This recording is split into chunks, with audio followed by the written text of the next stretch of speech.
Hello, this is Mr. Crow, and I'm here to talk to you about transcription and translation. First, I'm going to show you a demo of transcription. What we have here is we have some cells that could be from some tissue like collagen or epidermal tissue. Multi-living things are made up of cells. Some things are made up of one cell. Other living things are made up of many cells, and these cells are specialized, meaning that they do different jobs for the organism. So I'm going to come down and we're going to zoom in on one cell, and we're going to talk about transcription. But first I want to kind of review that cells are surrounded by a cell membrane, and inside they have these organelles. So I'm just going to draw some organelles.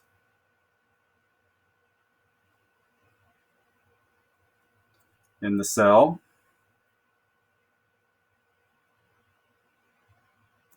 And transcription and translation is where it goes from DNA to proteins. That's how DNA produces proteins. And what's needed for that is energy. So I'm going to draw some organelles that you're familiar with. And these are the energy producers of the cell. And you know that they are mitochondria. Okay? And the mitochondria produce ATP to power transcription and translation.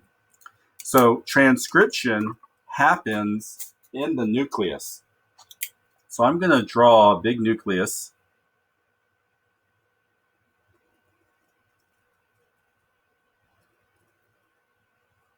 And inside that nucleus, we have chromatin. And you know that chromatin is DNA. And there are segments of DNA known as genes that code for proteins that give us our traits. And so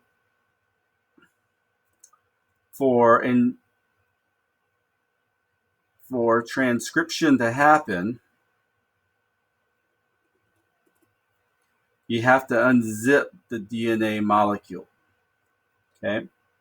And so I'm going to kind of show a DNA molecule. We'll say this is a gene for some protein, and it becomes unzipped. That means that its nucleotides are showing.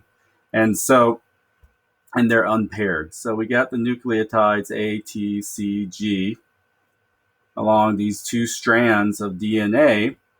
And for transcription to happen, an enzyme has to come into play called RNA polymerase.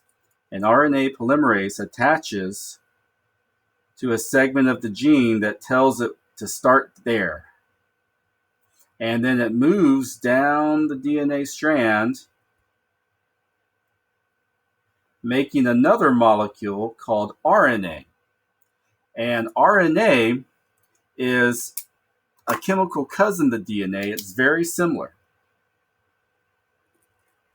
Okay? And the one way that RNA is different is that you know that A complements T in DNA, but in RNA, A connects to U, which is a nucleotide called uracil. Okay? And it still has C to G.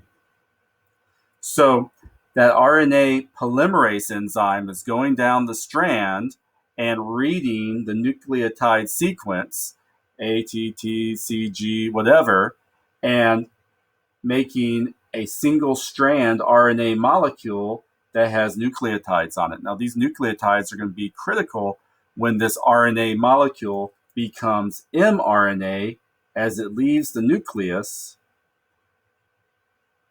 for protein translation to happen.